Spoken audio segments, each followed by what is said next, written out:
Bonjour, bon après-midi, bonsoir. Nabalandignon sur Étoile Younes TV. Grande est ma joie de vous retrouver encore une fois aujourd'hui sur Décryptage politique avec votre frère Francis. Il y a ceux-là qui m'aiment, il y a ceux-là qui me haïssent, mais vous tous, je vous aime parce que sans vous, il n'y a pas de décryptage politique. Et je ne cesse de le dire, vous ne pouvez pas toujours aimer que tout le monde puisse vous aimer parce que si tout le monde vous aime, c'est que vous êtes en danger. Hein? Vous êtes en danger. Comment est-ce que tout le monde peut vous aimer? On ne peut pas, tout le monde ne peut pas vous aimer. Ou sinon, c'est un amour-intérêt où on voit que vous êtes en train vous êtes sur un chemin qui va vous conduire à la mort. Alors, ceux-là qui vous entourent sont peut-être vos ennemis, hein, parce qu'ils vous voient en train aller sur un chemin qui va vous conduire à la mort. Ils vous soutiennent, ils vous font rire, mais ils savent que vous allez tomber. Alors, il faut avoir des fois des gens qui sont, qui s'en foutent de ce que vous allez ressentir. Ils sont pas là pour vous faire plaisir. Ils sont là juste pour vous dire la vérité, que vous puissiez l'aimer ou non. Ils vous disent la vérité. Ce sont les gens qui vont vous aider à aller de l'avant. J'aime aussi ce genre de personnes, mais pas les gens qui vont juste injurier. Hein. Vous allez dans les commentaires, vous injuriez. Et puis à la fin, vous ne dites rien. Donc, qu'est-ce qui va aider quand vous avez injurié là? Vous injuriez et puis à la fin, vous partez. Quelle leçon vous nous donnez? Aujourd'hui, on va parler de la situation à Uvira. En tout cas, il y a des choses. Uvira est tombé, Uvira n'est pas tombé. En tout cas, je vais tout vous expliquer. Qu'est-ce qui se passe? Après avoir signé les accords bilatéraux avec Washington, après avoir signé l'accord entre la RDC et le Rwanda, accord de paix, les troupes rwandaises devraient quitter la RDC. On parle des troupes étrangères qui devraient aussi quitter la RDC. Mais aujourd'hui, au moins je vous parle, la situation n'a pas encore changé. On parle de Uvira qui est tombé. Est-ce que Uvira est tombé? En tout cas, vous allez le savoir aujourd'hui. Quelle est la situation à l'est du pays? Qu'est-ce qui se passe à l'est du pays? Je vais vous rappeler que un jour après l'accord qui a été signé la semaine passée, il y avait les armes s'étaient tues. On n'entendait plus de balles. Mais aujourd'hui, je peux vous dire le contraire. Alors, on va parler de la situation à l'est du pays. Qu'est-ce qui se passe? On va traiter de ça. Alors, avant tout, je vais d'abord vous passer, parce que moi, je n'aime pas venir vous dire seulement ce que je pense ou faire des analyses selon moi. Je vais d'abord vous passer quelques vidéos. La première, c'est celle du président de la République. Il a dit quelque chose que je vous passe d'abord. Malgré notre bonne foi et l'accord récemment entériné, force est de constater que le Rwanda viole déjà au lendemain même de la signature des forces de défense du Rwanda ont conduit et appuyé des attaques à l'arme lourde. Je recommence parce que les micros... Force est de constater que le Rwanda viole déjà ses engagements. Au lendemain même de la signature des unités des forces de défense du Rwanda ont conduit et appuyé des attaques à l'arme lourde tirées depuis la ville rwandaise de Bugarama, provoquant de lourds dégâts humains et matériels, notamment dans les localités de Kaziba, Katogota et Lubarika au sud Kivu, rompant ainsi le cessez-le-feu. D'ailleurs, ces faits s'inscrivent dans une réalité établie de longue date par les Nations Unies. En effet, le groupe d'experts sur la République démocratique du Congo, dans son rapport final du 23 juin 2025, puis réitérée au 19 septembre 2025, conclut que les RDF exercent la direction et le contrôle effectif des opérations de l'AFC M23, engageant ainsi la responsabilité de l'État rwandais.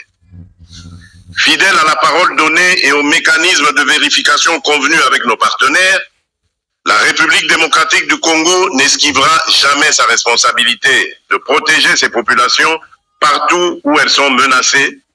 Elle privilégiera la voie diplomatique, mais ne renonce ni à sa souveraineté, ni à la sécurité de ses citoyens. Comme je l'ai rappelé lors de la cérémonie de signature de la déclaration conjointe entérinant les accords de Washington pour la paix et la prospérité, je reste convaincu que ce tournant diplomatique ouvre un chemin nouveau, exigeant certes, parfois difficile, mais un chemin où la paix est à nouveau à portée de main. Voilà. Là, c'était la première vidéo. Je vous passe la réaction de Jean-Marc Kabound. Vous allez vous rappeler de cet opposant qui était un allié de Félix Tshisekedi. Il avait même juré de ne jamais quitter l'UDPS, mais il est aujourd'hui opposant. Et il y a même certains qui l'associent aux personnes, aux rebelles, aux personnes qui sont efféondées au pouvoir du Rwanda, au pouvoir de Kigali. Alors, après avoir entendu le président faire son discours, voici ce qu'il a dit. Je vais lire pour vous. Il a dit hier, c'était nous n'allons pas négocier avec Paul Kagame et ses supplétifs du AFC M23. Les fanatiques applaudisseurs en avaient fait un symbole de patriotisme. Pourtant, l'accord de Washington a été signé directement avec Paul Kagame, suivi d'échanges avec les responsables du mouvement rebelle. Aujourd'hui, après avoir signé un accord avec Paul Kagame et engagé des discussions avec ses supplétifs, on nous sert. Il n'y aura ni mixage ni brassage. Je vous avais déjà dit ça sur Décryptage politique. Kabound va plus loin en affirmant que Kinshasa n'aurait plus réellement la capacité d'imposer ses conditions au M23. Voici ce qu'il dit. Honnêtement, comment peut-il prétendre imposer quoi que ce soit au M23 alors que le rapport de force sur le terrain lui est largement défavorable et que même le cessez-le-feu peine à être respecté. Là, c'est la réaction de Jean-Marc Kabound. C'est pas fini. Je vais passer de la situation à Uvira maintenant. La situation à Uvira. Effectivement, de faire le point avec les membres du Conseil de sécurité. Et dans ce Conseil de sécurité, nous avons discuté essentiellement de la situation sécuritaire dans la province du Sud Kivu pour ces 2 dernières semaines. Et là, nous tenions tout d'abord à rassurer la population pour dire que la province tient le coup et que les membres du Conseil de sécurité font leur travail. Les moyens ont été mobilisés pour que nos éléments, nos forces de défense et de sécurité, c'est-à-dire les Wazalendo, les FARDC, la police, nos services de renseignement soient totalement opérationnels. Et donc, là, je veux rassurer la population que chacun vaque à ses occupations et que des dispositions appropriées ont été prises pour que tout passe bien. Voilà ce que je peux dire pour le moment. Voilà. Vous avez suivi, là, c'était le gouverneur du Sud Kivu qui a tenu à statuer sur la situation. Il a tenu à calmer la population, dire qu'ils ont pris toutes les dispositions nécessaires pour contrôler le mouvement pour l'avancée des M23. Donc, rien ne s'est passé. Uvira, on peut vous confirmer, parce que même nos sources qui sont là-bas nous ont rassuré que c'était juste des retentissements des balles. Il n'y a rien qui se passe jusque-là. Uvira est encore sous contrôle des FARDC et Ouazalendo. Je vous passe maintenant la réaction des personnes ou du comité qui est en charge de la surveillance de ces accords qui ont été signés entre la RDC et Kigali.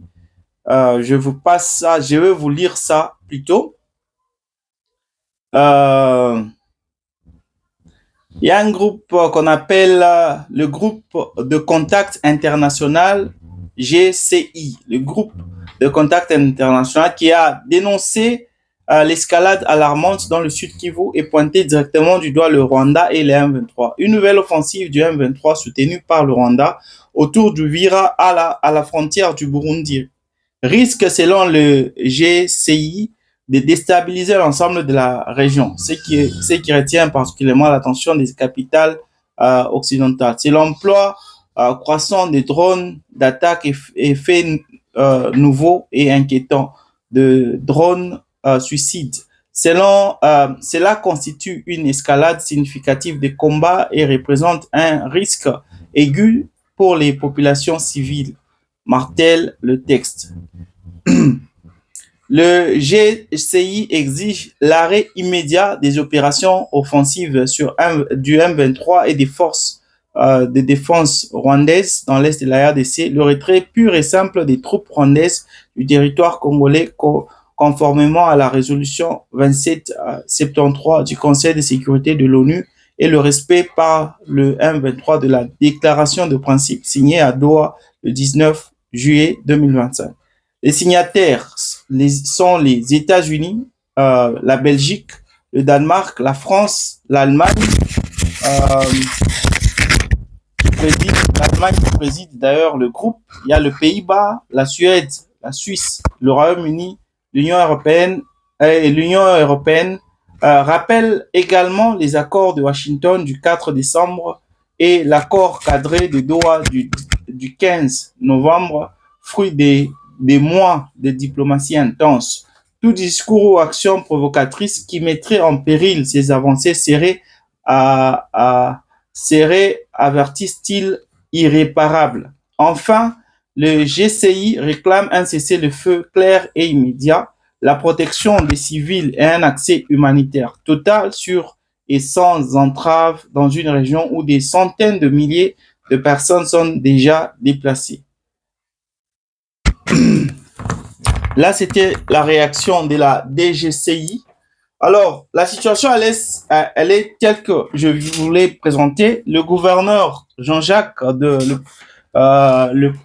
gouverneur du Sud Kivu, il a tenu à rassurer la population. Mais la réalité sur le terrain, c'est que les M23 sont à Kiliba. Pour ceux-là qui connaissent mieux la province du Sud Kivu, Kiliba est juste à 20 km de la ville d'Uvira. Donc, les M23 sont là et leur cible, leur objectif, c'est de prendre Uvira. Alors, la situation, elle est critique. La situation est critique parce que ce n'est pas pour prendre Uvira, ce n'est pas juste dire que non, on prend Uvira parce qu'on veut élargir notre territoire. Uvira est une ville stratégique, pas seulement en minerai, mais aussi quand on voit la cartographie de la RDC, Uvira, quand vous voyez Uvira, c'est la frontière avec le Burundi. Le Burundi constitue, je ne cesse de le dire, c'est le seul allié de la RDC, les seuls alliés fiables de la RDC, parce que le Burundi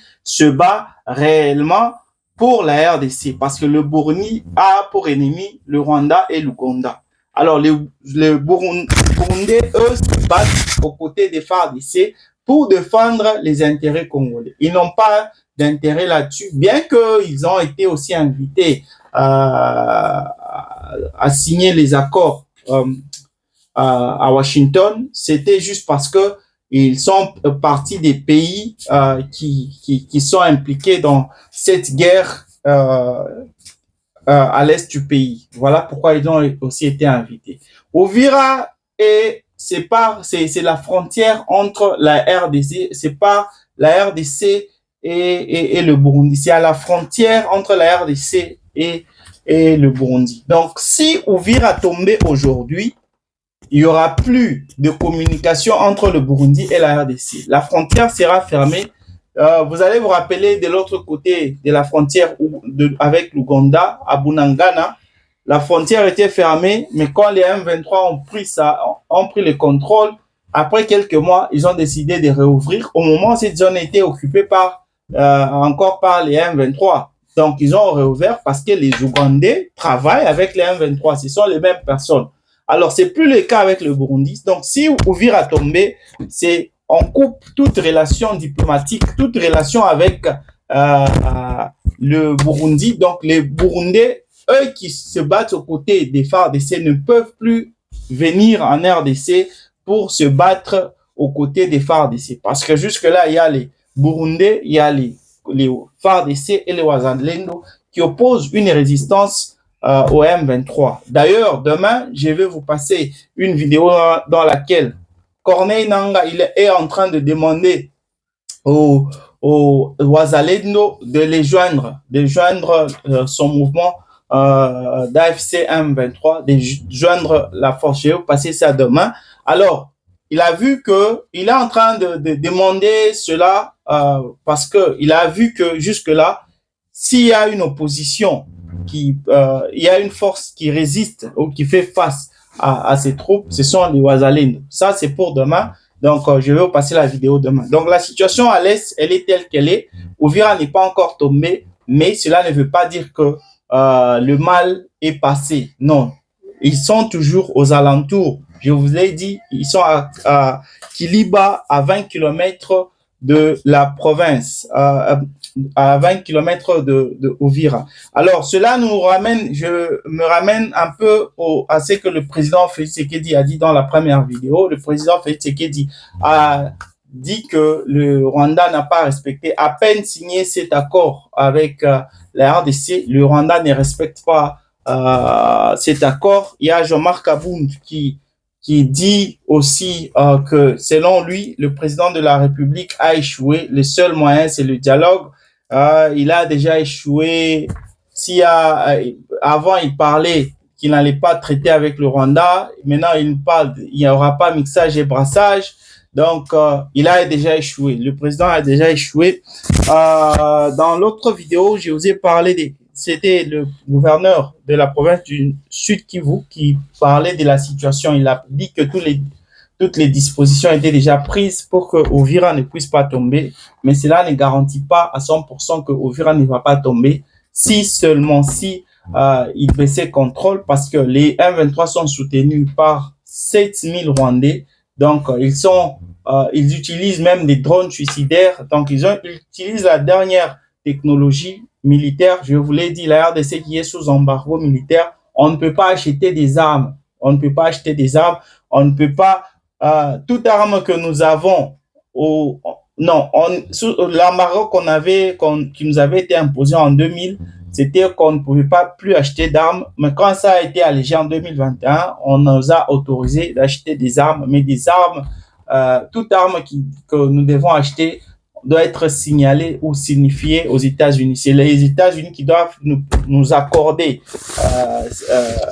l'achat des armes. C'est-à-dire, si la Chine, on veut acheter des armes en Chine, par exemple, parce que la plupart de nos armes, ce sont les Chinois qui nous vendent ça. La Chine doit d'abord informer aux États-Unis quel genre d'armes on veut acheter, et les États-Unis devront approuver cela. S'ils disent non, il ne faut pas leur donner ça, on ne doit pas avoir ça. Donc, c'est un peu ça. Au moment où le Rwanda qui nous attaque, le Rwanda qui nous tue, est en train de bénéficier de toute la technologie militaire pour attaquer nos soldats, pour tuer nos frères et sœurs. Alors, la dernière vidéo, je vous ai parlé de la réaction des pays membres de la DGCI, ce comité de suivi qui veille sur la surveillance de ces accords, ou je peux dire la mise en œuvre de ces accords. Il y a aussi un comité mixte en Afrique qui a été mis à la disposition des deux pays pour veiller pour surveiller ces accords. Ce comité est composé des membres des États-Unis, il y a les gens du Qatar, du Rwanda et de la RDC. C'est pour surveiller la mise en œuvre de ces accords. Alors, comme je vous ne cesse de vous le dire, je l'ai toujours dit, les États-Unis ont signé, les États-Unis sont plus intéressés par les accords d'intégration régionale et économique que par la pacification de la RDC. Parce que si c'était pour la paix que la RDC, que les États-Unis avaient accepté de signer cet accord, si c'était pour ça, là, il y a depuis longtemps, on aurait déjà eu cette paix. Mais les États-Unis ne sont pas intéressés par ça. Ils se foutent de la RDC, ils se foutent de la paix en RDC.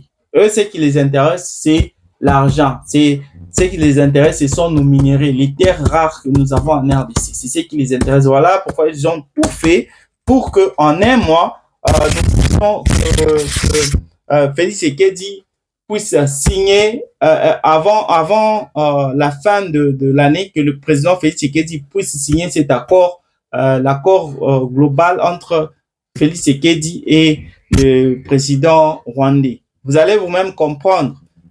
On signe l'accord bilatéral entre la RDC et les États-Unis. Les Rwandais, de leur part, aussi signent l'accord bilatéral entre eux et les États-Unis. Et puis, on signe un accord de paix entre la RDC et le Rwanda. Mais quel mécanisme que les États-Unis ont mis en place pour que la paix soit effective en RDC?